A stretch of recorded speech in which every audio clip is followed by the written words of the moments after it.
Hey guys, so this is something new that I'm trying. We will see, because I never recorded anything like this, and I never, voiceover and filming the video, and I never used the program itself. So we will see if I have to re-record everything.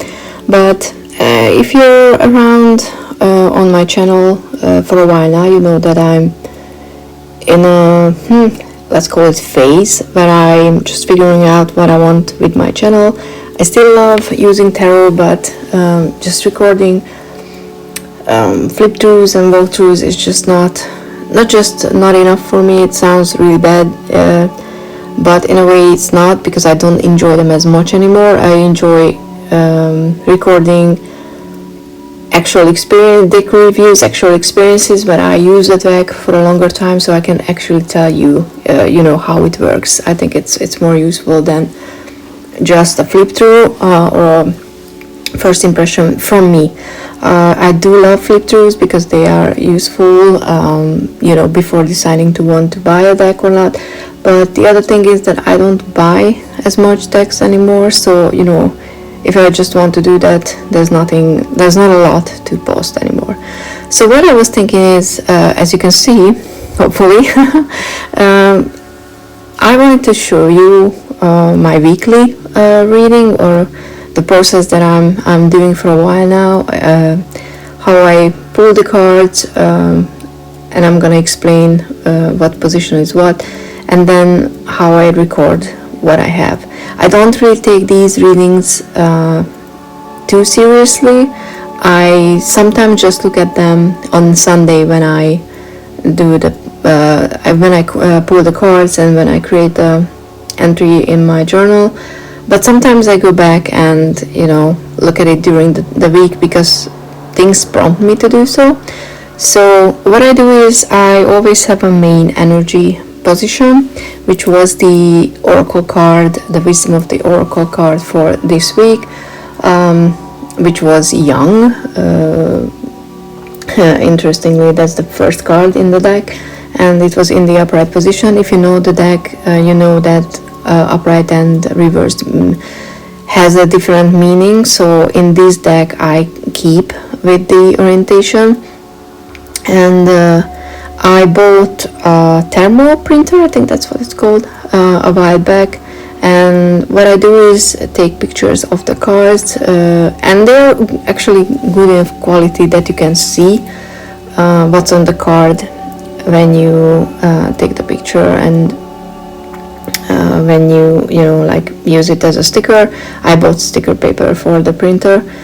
And then after the main energy, I do a 3-card spread, which obviously there's 4 cards this time, because 2 was coming out for one position, and if they stick together, I keep them.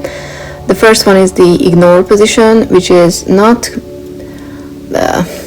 it's a position where the card lands. It doesn't mean that I'm gonna be turning a blind eye on what the card is talking about, but it's more so it's a reminder that if that area comes up, and honestly, more often than not, the ignore position is what I have to work with.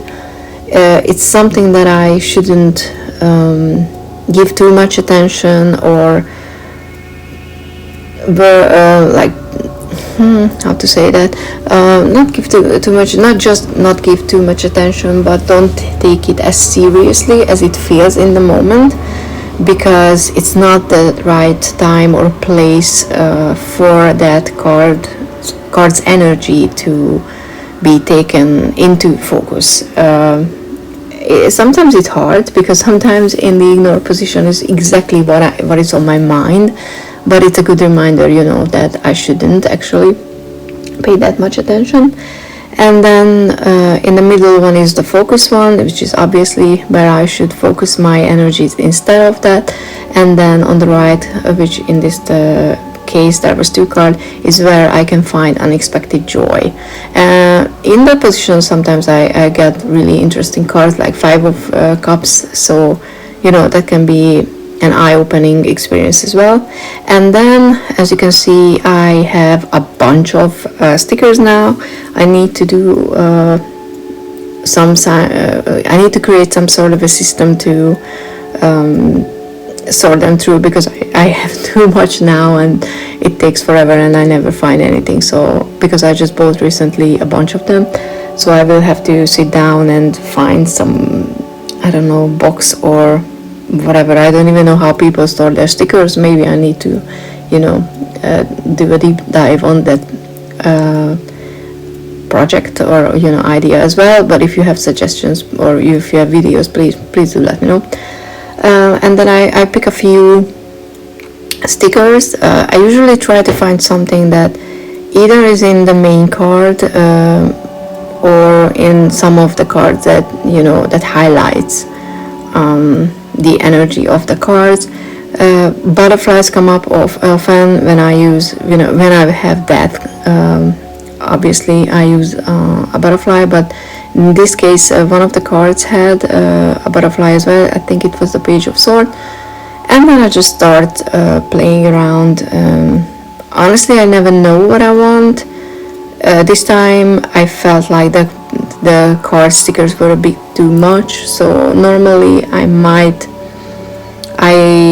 either create smaller ones, or I just have one separately of the main energy card and then the 3 cards as one sticker, and then I can do a bit more of creativity with the space left. But I don't like to redo stuff because it kind of feels like cheating, so I always feel like these are not as important to redo them, but it's a good opportunity for me to work on something that I might not like exactly the first time that I do. So instead of just being like, I'm gonna just take as much stickers or as much photos as I can until it's perfect.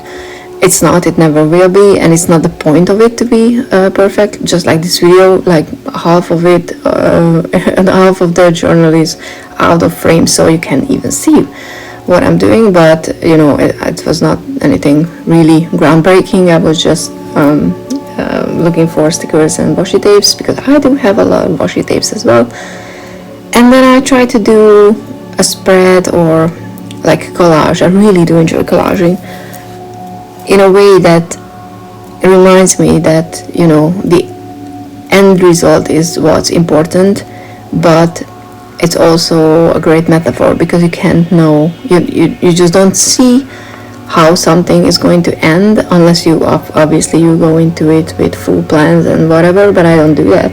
So I think for me these weekly spreads are also a great way to at least be a little creative, because I don't really do a lot of creative work during the week, which I'm working on changing.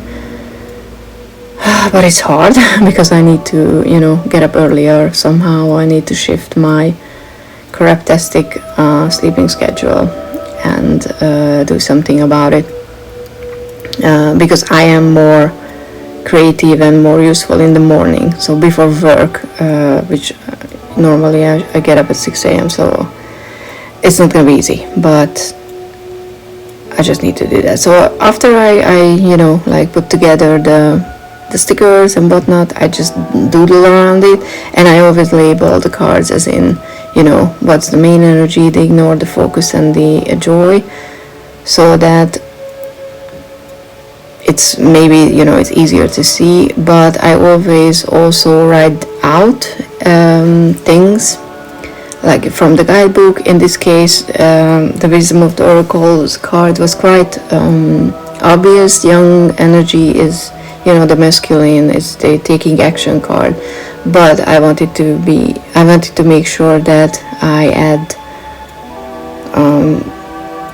more relevant keywords that I might find useful during the week. So I took the guidebook and rolled out pretty much all of the keywords that's in the essential meaning section.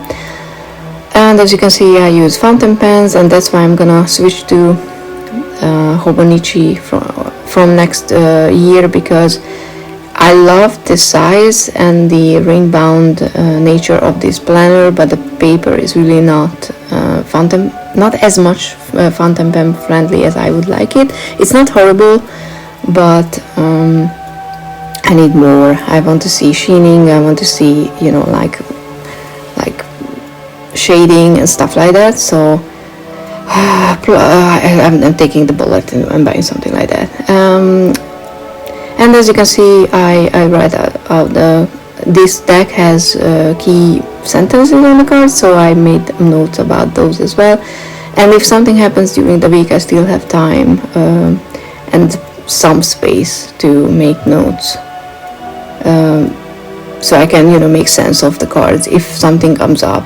So it's not a really difficult one as a system, but hopefully this video was, you know, at least somewhat interesting. I think I'm gonna do similar ones when I do voiceovers, but you know, we will see how this one turns out. But in any case, thank you so much for being here, and hopefully your week is going to be really nice. See you guys soon. Bye.